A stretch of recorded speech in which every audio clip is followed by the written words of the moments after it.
एक और किरदार जो हूबहू रियल लाइफ से मैच होता है वो है डीजीपी प्रशांत कुमार, जिनका उत्तर प्रदेश में माफिया खत्म करने में स्पेशल योगदान माना जाता है। एक सेकंड के लिए तो ऐसा लगा जैसे पुलिस सर एक्टिंग लाइन में आ गए हों। फुर्सत मिले तो इनका नाम जरूर गूगल करना, धुरंधर से भी ज्यादा इंटरेस्टिंग स्टोरी पढ़ने को मिलेगी। शाजिया बानो यामी का कैमियो कैरेक्टर इंस्पायर्ड है उनकी दूसरी फिल्म हक्से से, जो बेस्ड है शाह बानो की असली जिंदगी पर। एक ऐसी औरत जो पहली बार अपने धर्म के खिलाफ कोर्ट तक चली गई थी। कोर्ट से जो फैसला आया उसे बाद में खुद इंडियन गवर्नमेंट ने बदल दिया। इसके पीछे का रीजन पढ़ोगे तो यकीन नहीं होगा। देश का सबसे ताकतवर आदमी कुछ मुट्ठी भर लोगों से डर गया। वैसे क्या आपको पता है रियल लाइफ में भी एसपी चौधरी असलम की मौत एक सुसाइड बॉम्बर की वजह से हुई थी।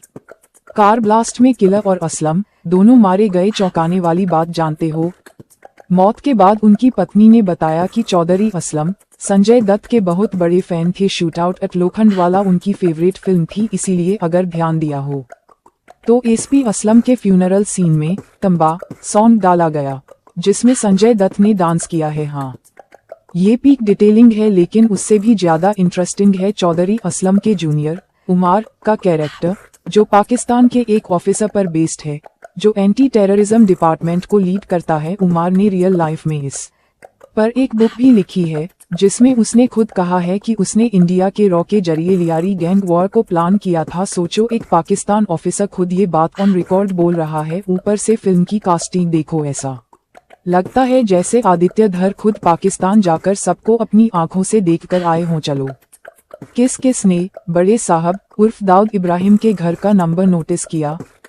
हाउस नंबर 13, जो रियल लाइफ में कराची में उसके घर का बताया जाता है। और अगर गौर से देखा हो तो दाऊद के घर में कई एक्ट्रेसेस भी दिखाई गई हैं। रियल लाइफ में भी उसका नाम कई बॉलीवुड एक्ट्रेसेस के साथ जुड़ा जो बाद में अचानक गायब हो गई। वैसे क्या आपको इस फोटो की रियल लाइफ स्टोरी पता है? जब पूरी दुनिया दाऊद से डरती थी तब एक फीमेल रिपोर्टर अकेले दुबई जाकर उसका इंटरव्यू करने पहुंची थी। इस फोटो को ध्यान से देखोगे तो आपको एक अलग ही चेहरा नजर आएगा। चेहरे की बात चली है तो काफी लोग दाऊद का ओल्ड एज लुक पचा नहीं पा रहे हैं, जबकि उसकी एक लेटेस्ट फोटो लगभग वैसी ही बताई जाती है। ये भी कहा जाता है कि 2023 में किसी ने दाऊद को जहर देने की कोशिश की थी, जिसकी वजह से उसे हॉस्पिटल में भर्ती होना पड़ा। उस समय पूरे पाकिस्तान में इंटरनेट बंद होने की खबरें भी सामने आई थी। तो अब वो शेर वाली पेंटिंग की बात कर लेते हैं। ऐसा बताते हैं दाऊद इब्राहिम खुद को बहुत बड़ा शेर समझता था। उसने कई लोगों से ऐसा बोला भी था। वो शेर जो पिंजरा तोड़ के आजाद हो गया है, जिसका शिकार बहुत लोग करना चाहते हैं, लेकिन वो अकेला सारे शिकारियों पर भारी पड़ जाता है। अगर आपको पता नहीं है तो बता दूं, बॉलीवुड और क्रिकेट दोनों से दाऊद का बहुत पुराना रिश्ता है। बॉलीवुड की काफी सारी मूवीज में डी कंपनी का पैसा भी लगाया गया है, इसीलिए बॉलीवुड में जितनी मूवीज उसके ऊपर बनाई गई हैं, हमेशा उसको एक हीरो की तरह प्रेजेंट करते हैं, शेर की तरह दिखाते हैं।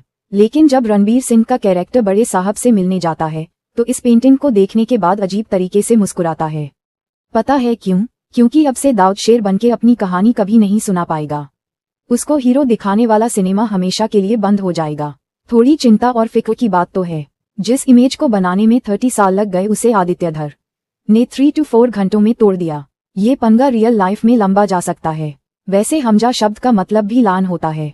देख लो बड़े साहब, असली शेर ऐसा दिखता है और शेर की डेट ऑफ बर्थ भी चेक कर लेना।